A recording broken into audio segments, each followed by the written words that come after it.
Olá, boa tarde, tudo bem?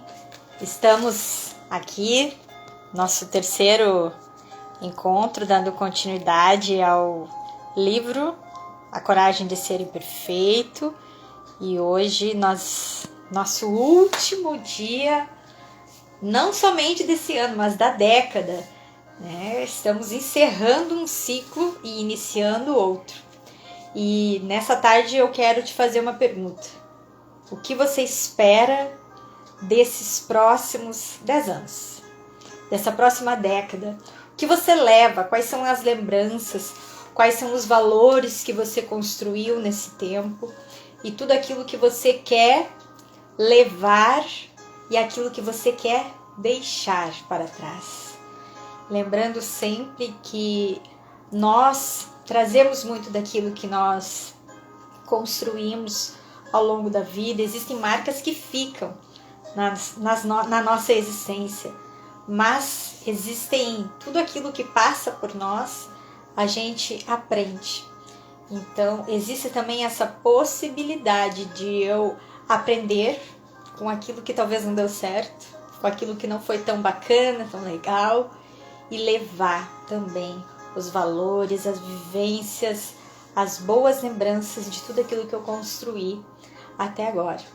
Então eu quero desejar um 2021 cheio de sentido, de prosperidade, de plenitude, como a gente viu no primeiro capítulo, de nós sermos pessoas plenas, pessoas que conquistam, pessoas que avancem, pessoas que mostram as suas imperfeições, a sua vulnerabilidade, como a gente está vendo no livro, porque ninguém é perfeito. Não somos perfeitos, somos pessoas falhas, temos nossos erros, mas nós temos também as nossas qualidades, os nossos valores, o nosso potencial. E hoje, nesse capítulo, concluindo o capítulo 3, que a gente iniciou semana passada, a gente vai estar vendo também um pouquinho das diferenças da vergonha em relação a homens e a mulheres. A escritora do livro, ela estava se detendo simplesmente a atender, né, a pesquisar sobre mulheres. E em um momento, aqui no livro ela traz o relato, onde em um momento das suas palestras para as mulheres, o esposo de uma delas foi conversar com ela. Eu achei muito fantástico essa parte, e que foi que aí ela começou a ter essa sensibilidade também em trabalhar os homens, né? De ver qual era os aspectos que eles traziam a respeito da vergonha. Então, nesse capítulo a gente vai ver um pouquinho dessas diferenças, tá? E para a gente começar, eu vou pontuar para vocês a diferença aqui que ela traz, bem no subtítulo Descomplicando a Vergonha, a culpa, a humilhação e o constrangimento. Nessa parte ela traz um pouquinho, né, da diferença entre culpa, vergonha e também a questão do constrangimento. Então a culpa eu fiz uma coisa má, por exemplo. É quando tu carrega um peso de algo que tu fez, tu te condena. A vergonha é quando, por exemplo, se diz, eu sou má. A pessoa tem vergonha de determinada atitude dela, de alguma característica. E a vergonha, muitas vezes, o que gera? O isolamento, a pessoa se esconde. Aqui, a gente também pode ver que a culpa, uma das coisas que ela pontua, é que a culpa é tão poderosa quanto a vergonha, mas a influência da primeira é positiva, ao passo que a influência da segunda, o que é negativa. Então, na verdade, essa pesquisa ela descobriu que a vergonha corrói a parte de nós que acredita que podemos mudar e fazer melhor.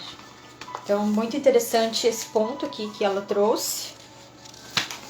E aqui eu realmente também pontuei um parágrafo muito interessante, onde é visto a questão que ela pontuou vergonha, fracasso e humilhação. E eu quero ler aqui para vocês. Tá na página 56, se você tiver aí na sua casa. Olha, se John está numa reunião com seus colegas de trabalho e o patrão o chama de fracassado, porque não conseguiu fechar uma determinada venda, ele provavelmente vivenciará isso tanto como vergonha quanto como humilhação. Se a conversa interna de John for Deus, eu sou um fracasso, isso é vergonha. Ela é como se a vergonha é como se a pessoa tomasse posse daquela identidade.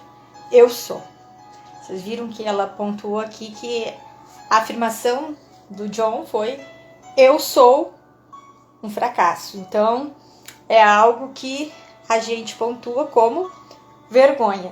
Já se a própria conversa dele for um pouco diferente, o que vai ser visto? Que ele pode fazer essa conversa interna: meu patrão está descontrolado, isso é ridículo, não mereço ser tratado assim.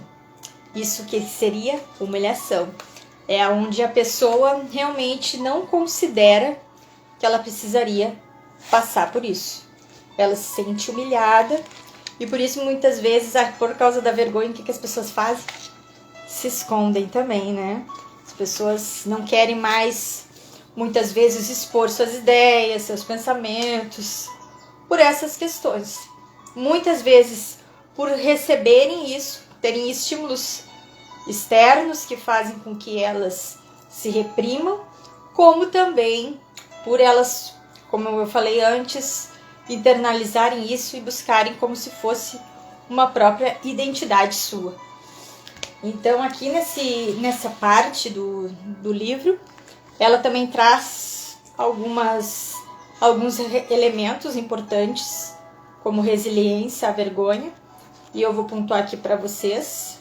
Seria reconhecer vergonha e compreender seus mecanismos.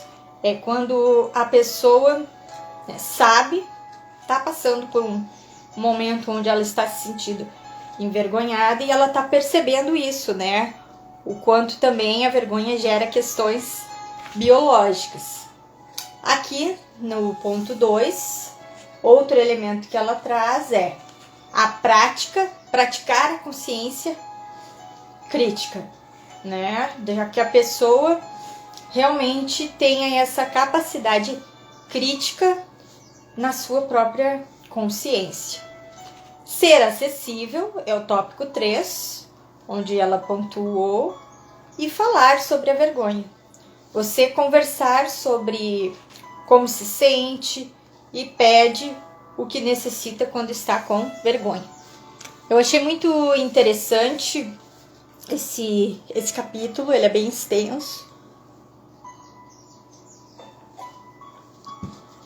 E a parte quando ela começa falando sobre as diferenças, né, da vergonha tanto para homens e para mulheres, ela traz algumas pontuações relacionadas às entrevistas que foram feitas com cada um dos participantes.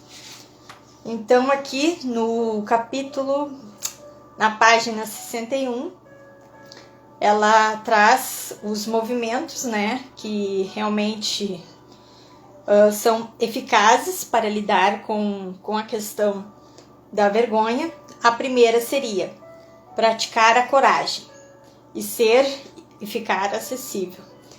Então, é quando você compartilha suas experiências com alguém que já tenha conquistado o direito de ser ouvido, né? Que tem esse direito de ouvir. Alguém que goste de você. E isso a gente viu muito, né, na semana passada, na questão dos mitos, onde não é uma questão que eu vou falar da minha vida agora para todo mundo. Não é isso. Existem pessoas que ganham a nossa confiança e aí a gente senta, conversa expõe como se a gente fosse abrir o nosso coração, né? Então, isso a gente vê muito também, até mesmo nos próprios atendimentos. Uma pessoa, muitas vezes, procura o terapeuta, num determinado momento, né? Ele ainda não se sente à vontade para relatar algumas questões, leva um pouco de tempo, né? Para que a pessoa possa abrir e trazer algumas questões, outras não. Num primeiro momento, muitas vezes, se identifica com o terapeuta e já coloca as suas questões, já abre, já expõe seus sentimentos. Então isso vai muito de pessoa para pessoa, né? Não necessariamente existe um padrão, uma questão de tempo. Nos relacionamentos de amizade, muitas vezes, claro, se leva um tempo até você construir isso, né? Com as pessoas. O fato de você se sentir confortável com uma amiga para contar algumas questões, até mesmo no relacionamento quando você está conhecendo alguém, para você se envolver, leva um pouco de tempo até tu expor algumas questões tuas para essa pessoa, né? Aqui o ponto 2, ela coloca aqui: conversar consigo mesmo da maneira que faria com alguém que você amasse e estivesse tentando encorajar no meio de um desastre. Essa importância, né, de você parar, respira fundo, relaxa e fala com você mesmo. O que eu faria? O que eu preciso fazer?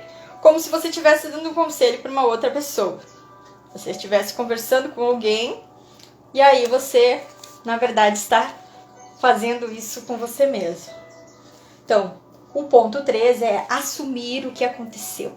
Não adianta fugir, né? Então, é o fato de assumir a sua história. Errou? Pronto. Todo mundo erra. Ninguém é perfeito, né? Então, é o fato de você conseguir esse ponto de assumir o que você fez e escrever um final para ela. Muitas vezes, o início talvez foi um pouco desastroso, talvez você tenha deslizado, mas você consegue construir um final que você sonhou, idealizou, você buscou. Por isso é tão importante, um dos conceitos da logoterapia que eu gosto muito, que Frankl traz, é a questão da responsabilidade, né? Nós sabemos que somos seres conscientes, temos a nossa liberdade, mas a nossa liberdade precisa estar pautada dentro da responsabilidade. Eu posso, na verdade, sair por aí fazendo o que eu quero, mas eu terei o quê? As consequências. Eu sou responsável pelos meus atos. E isso não é só uma questão relacionada à maioridade. Adolescentes também, toda a criança também já precisa ser ensinada a ser responsável. Então, é um conceito aqui que a gente vê que está muito ligado também à própria questão que é da resiliência. Por isso é tão importante a resiliência também nesse aspecto de trabalhar em cima da vergonha. A questão da empatia, que ela trouxe também lá na página 62, onde ela diz que a empatia é quando você realmente está tendo essa conexão com a outra pessoa. Então, é a escada para fora do buraco da vergonha. É como se tu ajudasse essa pessoa a sair do buraco da vergonha onde ela está. Não que tu esteja assim, vá sentir tudo exatamente como ela, não exige, né, que tenha exatamente aqui como ela coloca a mesma experiência que a pessoa. Ela relata aqui muito legal, que ela traz os exemplos dela, né, como a gente já tem conversado, e ela traz um relato de algo que aconteceu com ela, onde ela se sentiu extremamente envergonhada. Ela foi mandar um e-mail para o seu esposo e acabou enviando esse e-mail para a pessoa que tinha enviado para ela, né, que estava de alguma maneira assim criticando ela, porque ela conseguiu aprender a dizer não. Ela foi convidada para dar uma palestra e ela não disse não, porque naquele momento ela estaria, né, numa festividade familiar. E essa pessoa, né, xingou ela, falou algumas questões e ela rebateu. E aí ela se sentiu extremamente envergonhada porque ela não queria enviar aquele e-mail para a pessoa. Ela queria enviar para o esposo desabafando. E aí nessa situação ela se envergonhou e uma amiga e o esposo ajudaram ela a sair desse lugar onde ela se sentiu muito envergonhada. Então aqui tem 2 pontos que ela traz, que eu também achei muito interessante para a gente fechar esse ponto da culpa, da vergonha e também da questão da humilhação, né, que foi o subtítulo que a gente iniciou hoje, a respeito também do constrangimento, que ela traz assim até mesmo uma questão de algumas pesquisadoras ligadas à psicologia, que na década de 80, né, uma das pesquisas que ela viu deixa eu só ver o nome aqui, desde a metade da década de 80, um número crescente de pesquisas vem se concentrando no valor terapêutico da escrita, a importância do escrever como forma terapêutica. Então, para que essa pessoa obtenha o quê? A cura. Então, ela viu aqui que... Só vou dar um oizinho aqui para as nossas amigas que estão chegando. Sejam bem-vindas. Margarida, né? A Jocelina Ferreira. Espero que vocês estejam gostando. Se vocês têm o livro, se vocês já leram. E também já quero fazer um convite para vocês estarem nas nossas rodas biblioterapêuticas, que são com base nesse livro. São rodas terapêuticas. Nesse primeiro momento vão ser só para as mulheres. Você pode fazer a inscrição ali no link da bio, tá? Então, fica esse convite para vocês. E aqui ela traz que dentro dessa evidência, dessa pesquisa que foi feita, eles evidenciaram que também está no livro Escrevendo para Curar, né, que é da Brené Brown.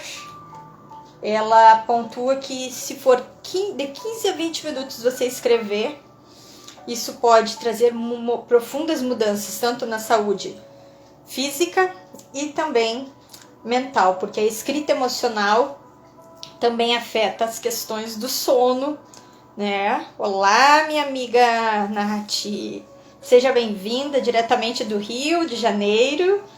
E então fica essa sugestão para você de trabalhar, né, a questão do diário. Eu gosto muito dessa ferramenta, sempre indiquei para os meus clientes para que pudesse ter sempre um diário de escrita, não somente desses momentos que talvez você se sinta angustiado, aflito, mas também momentos agradáveis. Mas nesse fato de que quando você sente vergonha, você escrever, você tá o quê? Aliviando. Colocando para fora, né, aquilo que talvez esteja reprimido, que naquele primeiro momento você não consegue, né, expressar isso para nenhuma outra pessoa. Opa, eu já escrevi no meu caderninho. Tá escrito ali tudo o que eu acabei sentindo, tudo que talvez às vezes eu não consigo externalizar. O diário é algo muito, muito, muito bom para as pessoas bastante introspectivas, pessoas que às vezes têm muita dificuldade de falar, né, sobre seus sentimentos, tanto, né, até mesmo para um próprio profissional. Quando existem pessoas que mesmo procurando um terapeuta, às vezes elas têm uma certa resistência, né, de expor, de colocar suas questões. Então, fica essa sugestão do diário. Escreva ali, né, por parte, você pode escolher, né, por parte da noite, no meio da tarde, escrever no seu diário um pouquinho sobre o seu dia, sobre aquilo que te incomodou, se talvez no momento, sim, você se sentiu angustiada, se o teu caderninho estiver por perto, escreva nele. Esse ato é um ato curativo também. Então aqui eu vou estar pontuando, né, para vocês algo que ela trouxe, que a vergonha se alimenta do segredo. Então, relacionada à pesquisa pioneira que o psicólogo Pennebaker, esse psicólogo que tem o mesmo livro, Escrevendo para Curar, e seus colegas estudaram o que aconteceu quando os sobreviventes de grandes traumas, especificamente de estupro e incesto, mantiveram suas experiências em segredo. A equipe de pesquisadores descobriu que o ato de não revelar um acontecimento traumático ou de não confidenciar para alguém próximo poderia ser mais prejudicial do que o próprio acontecimento. Essa parte aqui muito interessante, e eu realmente digo para vocês que isso é muito real, porque eu já passei por essas situações em algumas palestras onde eu realizei até mesmo com crianças. Já desenvolvi alguns projetos ligados ao abuso, e foi algo que realmente as crianças, elas num determinado momento, elas colocaram e expuseram aquilo que elas estavam passando diante de uma turma inteira. Foi algo que mexeu muito comigo, mexeu com professores que estavam juntos, mas o alívio que foi para aquela criança, naquele momento, foi um ato curativo para ela. Então, as pessoas que vão guardando essas questões, né, que são muito subjetivas, são muito profundas, envolvem também não somente a vida dela, mas de outras pessoas, realmente isso faz com que se dê um alívio. Então, é fundamental procurar sempre ajuda nesses casos, né? Não ficar com isso guardado, porque futuramente pode gerar tantas outras coisas. A gente sabe de muitas mulheres, né, que sofrem abuso às vezes na infância e somente lá na fase adulta, depois de muitos anos, conseguem expor, colocar isso para fora. Então aqui, né, a questão do segredo pode até mesmo que essa pessoa às vezes se sinta culpada. Meninas que se sentem culpadas, como se elas realmente tivessem gerado isso, levado a sofrer o próprio abuso. Então, é uma parte do livro que eu pontuei aqui, estou trazendo para vocês porque é muito forte.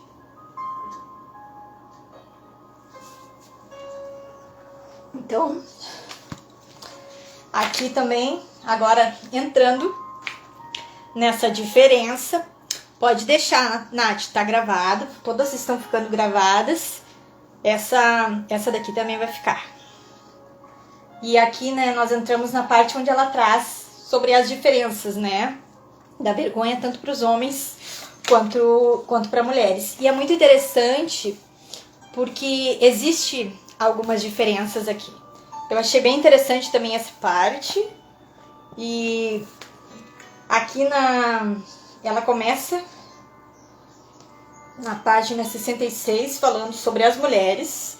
E isso a gente vai ver muito na nossa roda, né? A nossa roda de conversas que vão começar a acontecer no dia 12 de janeiro. Nesse primeiro momento vai ser para as mulheres, no máximo 10 mulheres, vão ser grupos bem pequenos, e a gente vai trabalhar bastante isso. Futuramente eu vou abrir uma roda para homens também, com base nesse livro, e para a gente também trabalhar essas questões. E depois nós teremos um grupo misto, se você se sentir bastante à vontade. Às vezes existem as questões das mulheres gostarem mais de falarem sobre determinadas questões só para elas, né? Só estando entre mulheres. Então, esse grupo a gente vai ser algo assim que vai ser pequeno, para que você se sinta à vontade para trabalhar algumas questões. E aqui ela trouxe assim, ó, as 12 áreas da vergonha, né? São a questão da aparência e imagem corporal, o dinheiro e trabalho, maternidade e paternidade, a questão da família, criação de filhos, saúde física e mental, a questão dos vícios, sexo, a questão da velhice, a questão da religião e traumas e estigmas ou rótulos. Então, a primeira área para mulher, pensa aí, qual que você acha que é dessas que eu falei? A aparência, né? A mulher sempre tá se olhando no espelho. Ai, mas será que eu tô magra o suficiente? Será que eu não dei uma engordadinha? Ai, será que as pessoas estão gostando de mim? E tu sempre tá o quê? Muitas vezes pensando no outro. Mas e tu? Como que tu tá se sentindo? Tá gostando? Se tá um pouquinho com aquele pneuzinho aqui, tá legal? Tu tá te amando?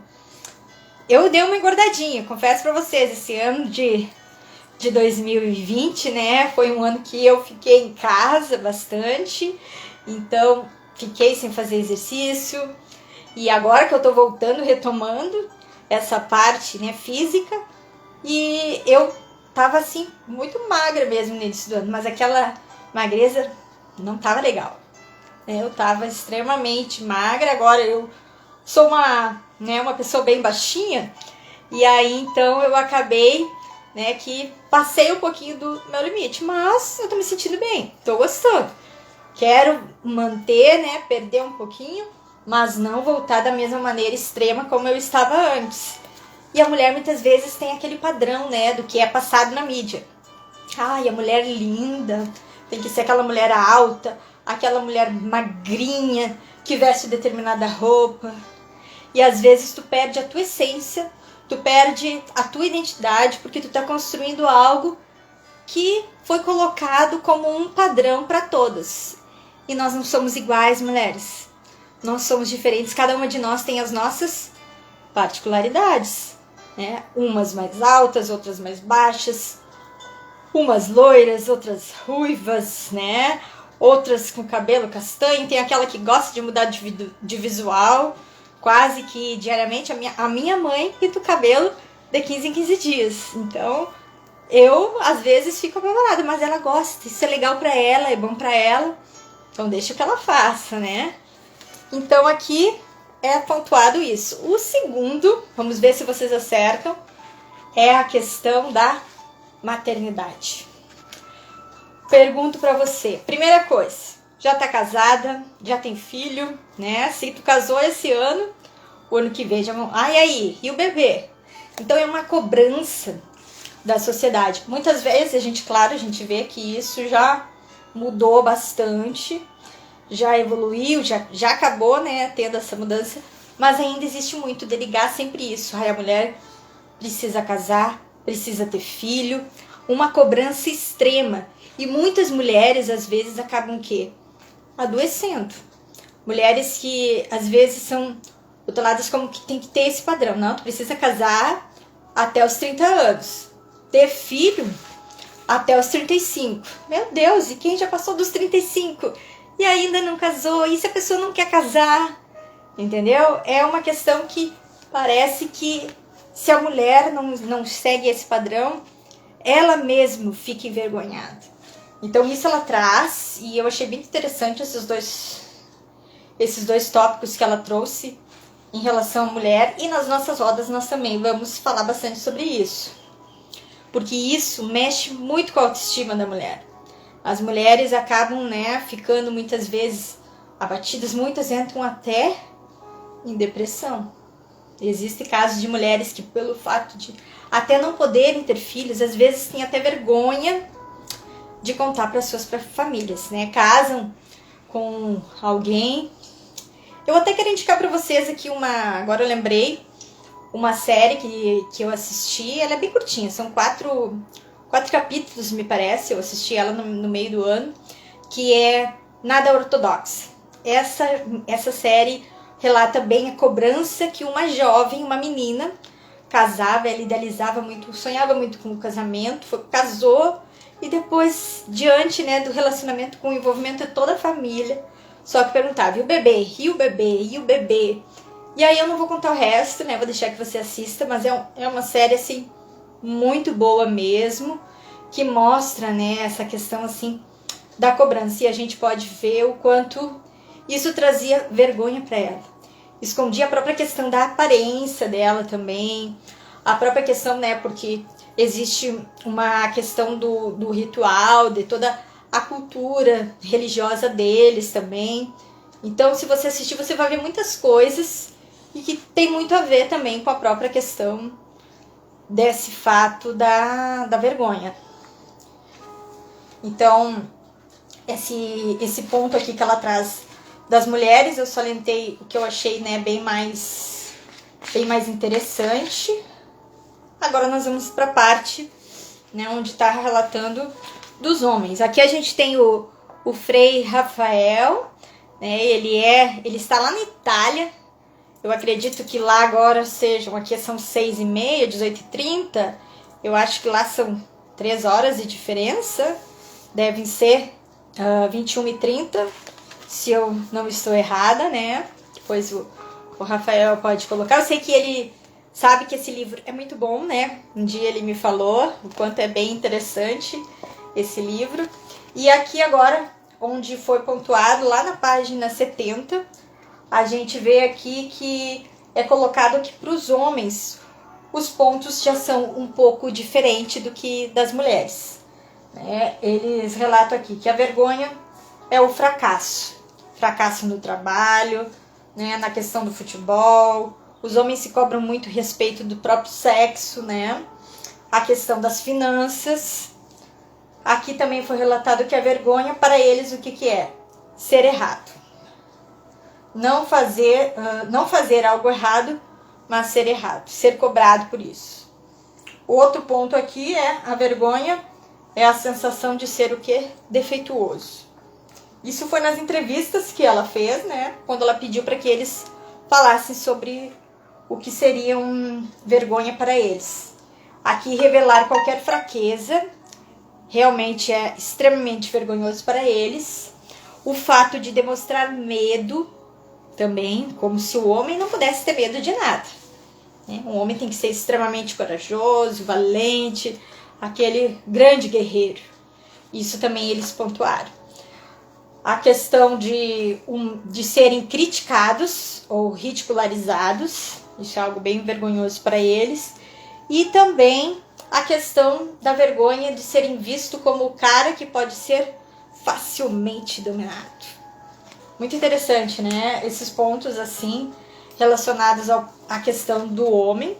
E aqui a página 73, agora, eu achei bem interessante até mesmo porque essa parte, assim, como eu falei, ela pesquisava sempre mais mulheres, ela começou a pesquisar depois a questão dos homens e eu achei bem interessante porque ela trouxe bastante coisas a respeito dos homens.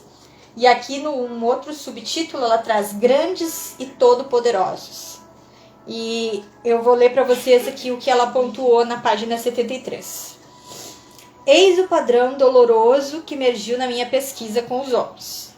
Nós pedimos a eles que sejam transparentes. Nesse fato, o que as mulheres exigem deles, entendeu?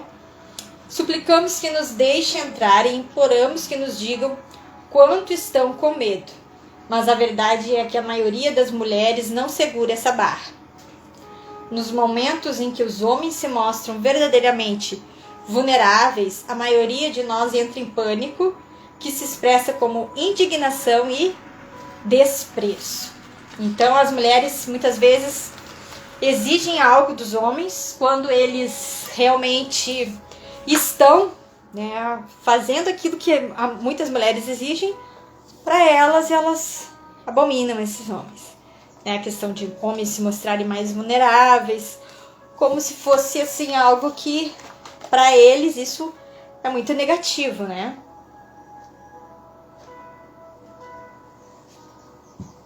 E aqui um outro subtítulo é irritados ou retraídos, que ela pontua que o medo e a vulnerabilidade são emoções o quê?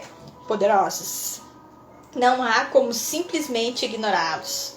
Você tem que fazer algo com eles. Então, o terapeuta então concluiu: comecei a fazer terapia quando minha raiva saiu do controle e passei a beber demais, prejudicando meu casamento e relacionamento com os meus filhos, e por isso que trabalho com isso hoje.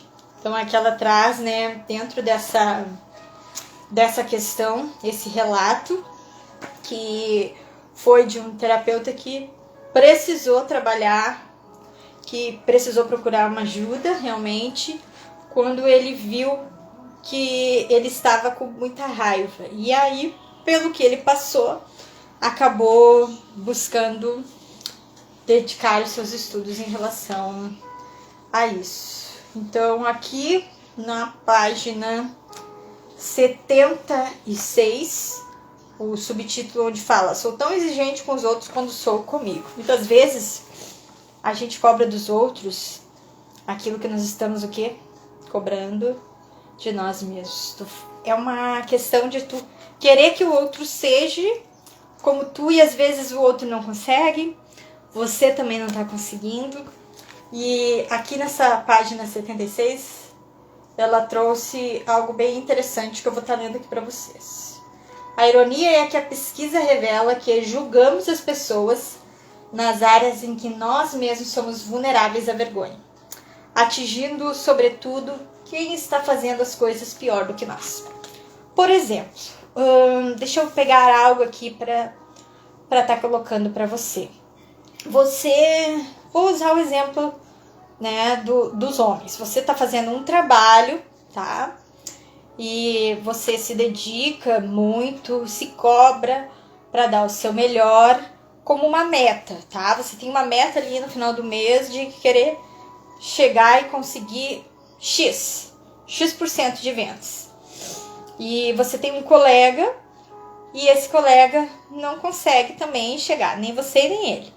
Mas você o critica porque ele talvez ficou um pouquinho abaixo, né, de você. Você conseguiu um ponto a mais que ele, tá? Numa das vendas, vamos supor lá, venda com carros, alguém que trabalha com carros aí. E de repente você também não está satisfeito. Você também não se acha o melhor vendedor ainda, você ainda não é o vendedor que você gostaria de ser, porque você gostaria de ter vendido, né, um carro a mais. Mas você critica o seu colega que vendeu um carro a menos. Na verdade, você está criticando a você mesmo. É uma crítica que você faz em relação a você. Agora, no exemplo das mulheres, por exemplo, né? Você é uma ótima cozinheira, tem, né, uma conhecida, uma amiga sua que também é uma ótima cozinheira. De repente, vocês fazem um jantar e ela faz algo saboroso, delicioso, mas você não é tão legal, não é tão bom, o meu é melhor, faz essa crítica, mas você, né, na verdade também está criticando aquilo que você faz, porque você sabe que ela fez aquele jantar, né, maravilhoso, excelente, mas você achava que ela poderia ter feito um pouquinho mais, um pouco melhor, assim como você é com você mesma. Né? Você sabe que você é excelente naquilo que faz, mas você queria mais. Não, eu precisava inovar, criar alguma coisa nova, uma coisa diferente. Então, automaticamente, sempre é isso. Quando tu critica o outro, muitas vezes está criticando a si mesmo. Então, uma das metas para 2021, vamos parar de criticar menos? Eu tenho aqui no meu mural, né, todo mundo às vezes me pergunta o porquê da bandeira. Já até expliquei algum dia, né? É porque eu me dedico muito à própria questão da educação, tenho algumas metas, acredito que muito do que o Frankl traz de missão, né, daquilo que todos nós nascemos e temos que encontrar o sentido da nossa vida. Eu nasci no Brasil, antes até mesmo, eu sempre falo, antes até mesmo de eu ser gaúcha, eu sou brasileira.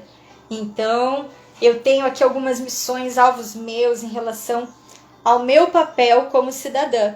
E esse ano eu participei de alguns eventos e eu coloquei algumas questões, coloquei aqui uns post-its em relação a algo que eu achei muito interessante. Um deles eu vi num livro, né, que é um livro que eu também indico para vocês, que é Autorresponsabilidade, um livro fantástico, pequenininho, curtinho, mas muito interessante. E uma das coisas aqui são 5 regras básicas que se tem. Se for para criticar, cale-se. Essa daqui é a primeira coisa. Então, uma das metas que a gente pode colocar para o ano que vem, né? Começar o ano assim, vamos valorizar, vamos pontuar aquilo que é bacana. Esses dias eu conversava com uma pessoa aqui na minha cidade moro numa cidade bem pequena, né? E cidade pequena, às vezes, se tem isso, né? De falar muito da vida do outro. E aí eu tava conversando com essa pessoa e ela disse algo muito interessante. Ela contou assim, não, a pessoa pode fazer tudo com excelência. A pessoa pode ser a melhor mãe, né? Pode ter dedicado uma vida inteira. Ela fez um erro. Essa pessoa é tida como a pior pessoa do mundo. As pessoas têm essa facilidade, muitas vezes, de pegar, né, um deslize. O errinho daquela pessoa, talvez até uma própria dificuldade que ela tem, e acaba com a vida daquela pessoa. E nós precisamos mudar isso.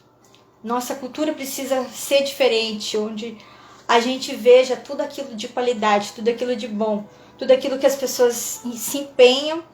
E se ela errou, ok, todos nós erramos, mas não é esse erro que vai fazer dela a pior pessoa do mundo, né? Então, é importante também a gente se permitir que muitas vezes é no erro, é errando que a gente acerta. Então, que em 2021 esse seja um alvo de cada um de nós. Esse é um alvo meu, né? E eu convido você também a gente parar de criticar. Quando for para fazer isso, quando alguém estiver falando, cai fora, sai dessa. Vai lá, fala um elogio, pontua algo de positivo daquela pessoa. Talvez você até nem conheça ela, mas diga, não, mas será que talvez ela não é assim por alguma questão, né? E ela tem essa capacidade de mudar. Ela pode. Será que ela ainda não encontrou alguém que possa também ajudar ela? Porque a gente vê muitas vezes que as pessoas parecem que querem ver, né, umas às outras pior do que elas. Se eu estou bem, dane-se o outro. E não podemos ser assim. Precisamos mudar. E isso é algo que precisa ser feito diariamente. Eu não posso esperar do outro. Eu preciso fazer isso. Eu preciso mudar as minhas atitudes, mudar os meus pensamentos para que o outro, né, também, vendo isso, talvez decida ser um pouco melhor como cidadão, como pessoa, né? Então, fica essa sugestão para nosso próximo ano. Aqui também a questão, estamos quase, né, finalizando. Eu trouxe, qual foram mais as duas partes que eu pontuei aqui como interessantes para a gente. Faltam 2 tópicos só.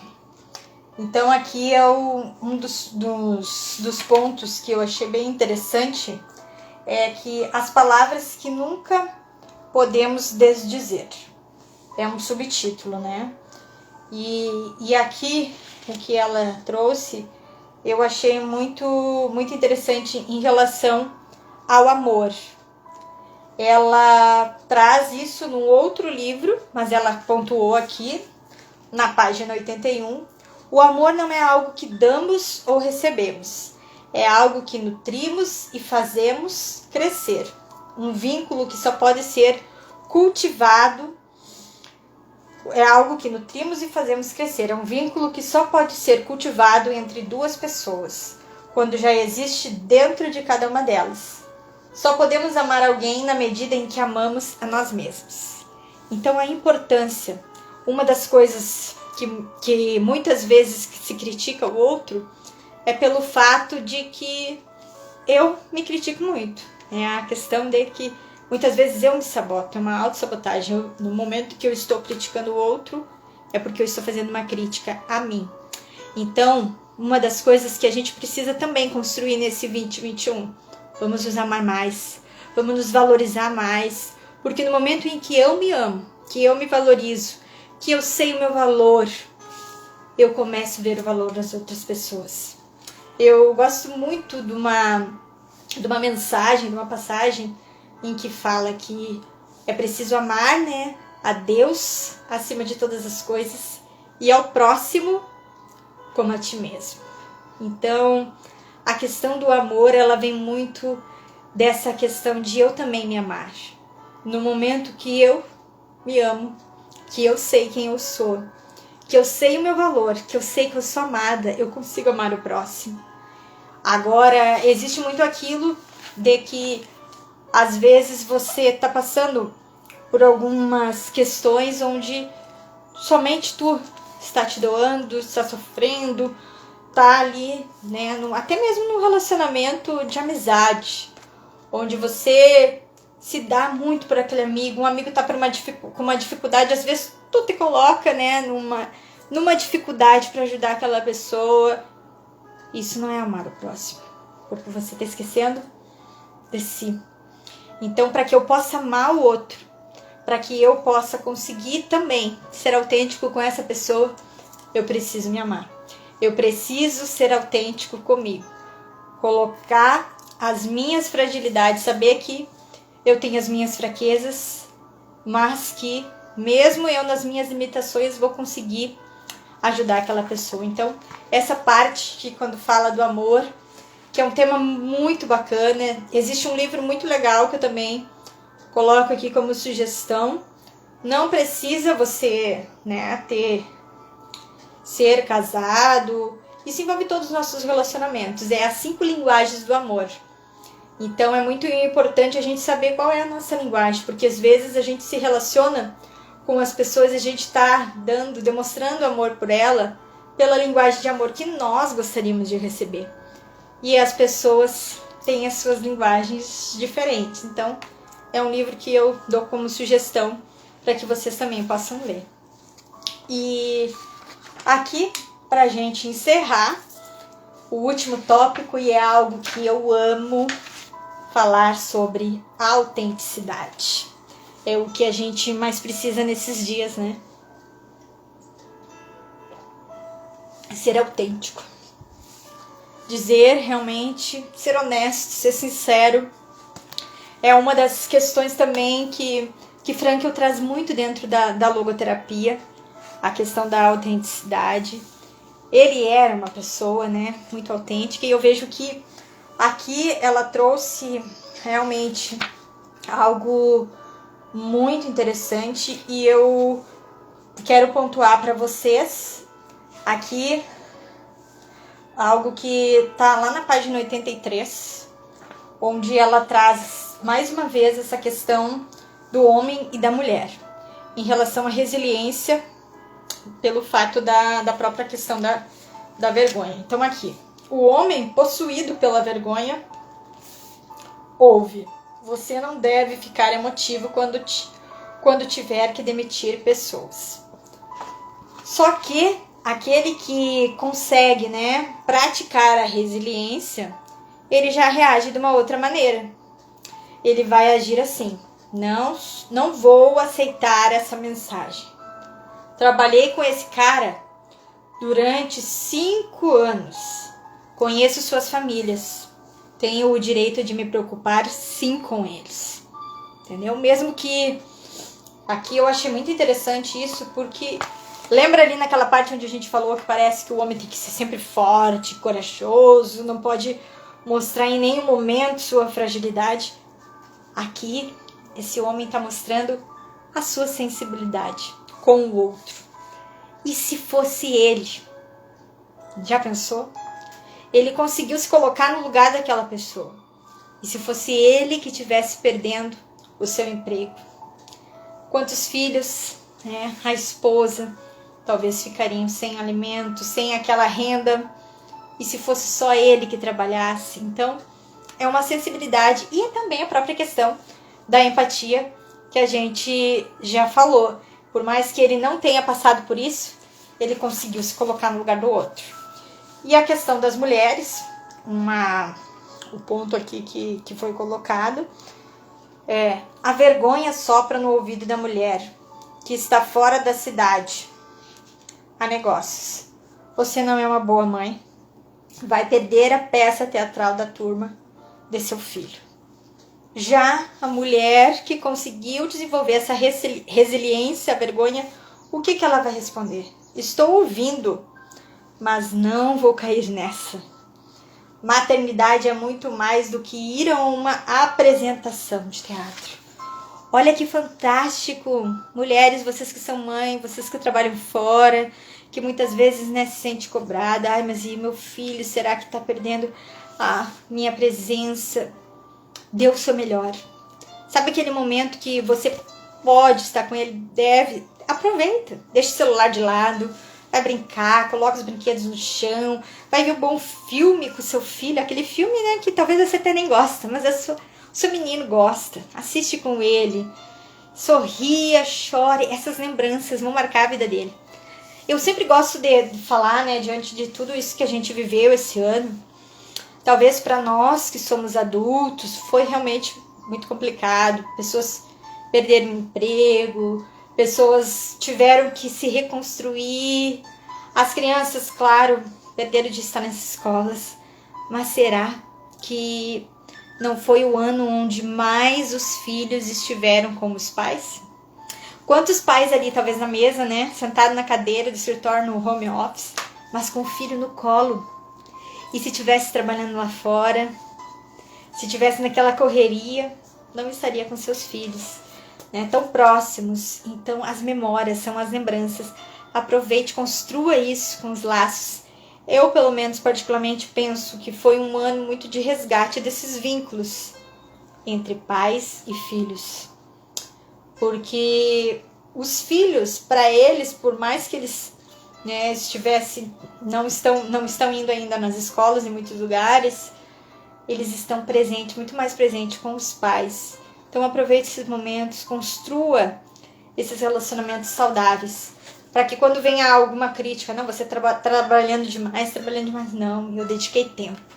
Eu me doei pro meu filho, eu passei já determinados momentos com ele, né? Claro que tudo tem que ter uma dose, um equilíbrio, né? Porque você também não pode simplesmente estar só trabalhando, às vezes isso acontece. Mas essa forma como essa mãe aqui agiu tem muito a ver com aquilo que a gente falou lá, né? No fato das cobranças. Que a maternidade, como se a mulher tivesse que só ter filho, ficar em casa e cuidar da casa. E muitas vezes as mulheres, né, estão trabalhando fora, precisam trabalhar fora, estão construindo a sua vida, né, fazendo seu ganha-pão. Às vezes as mães que são as que conduzem os lares, né, que sustentam, que mantêm a casa. Então isso daqui eu achei bem interessante. Tem um tópico que eu agora estava lembrando, deixa eu ver se eu não passei, que eu achei também muito interessante a respeito, que ela traz aqui. Deixa eu ver se está nesse ponto aqui. Objetivo lidar. Não, foi. Eu já tinha falado a respeito daquele ponto mesmo da pesquisa com o psicólogo que foi feito. Então, queridos, eu encerro a nossa última live desse ano, a última live do Logoterapia e Educar, né, desse ano de 2020, a última live da década, né, porque amanhã já vamos entrar numa nova década e eu quero desejar a todos vocês, né, um ano novo repleto de saúde, de sentido, de valores, de grandes conquistas, de prosperidade, onde você possa, como uma das frases que Frankl trouxe, né, ao longo da sua vida, é que ele encontrou o sentido da sua vida ajudando outras pessoas a encontrar o sentido das suas vidas, né? Então, eu aqui, né, tenho esse desejo também de ajudar você a encontrar o seu sentido. O sentido da minha vida está nisso, em amar o viver, simplesmente amar o viver, amar livros, as reflexões que os livros trazem. Então eu espero construir também muitas coisas agora nesse próximo ano e deixar aqui mensagens que sempre possam edificar a sua vida, possam também agregar valores para você. Convido você a convidar mais pessoas para estarem acompanhando as nossas lives. Você pode mandar alguma pergunta ali no direct. Você pode estar indicando nossa primeira roda aí para algumas mulheres. Talvez se você acha que o grupo, né, não é algo que você se identifique tanto para trabalhar, as rodas ligadas às temáticas do livro, mas convide alguma mulher que você acha que vai ser bacana para ela, que vai ser legal ela trabalhar. essas temáticas da vergonha, sobre a autoestima, a questão do próprio medo. E a semana que vem, no próximo ano, né, nós estamos aí no mesmo horário, às 18 horas, para que a gente retorne com a nossa live, com o livro A Coragem de Ser Imperfeito, da autora Brené Brown. E até lá, né? Curta com a sua família e boas festas. Até mais. Tchau, tchau.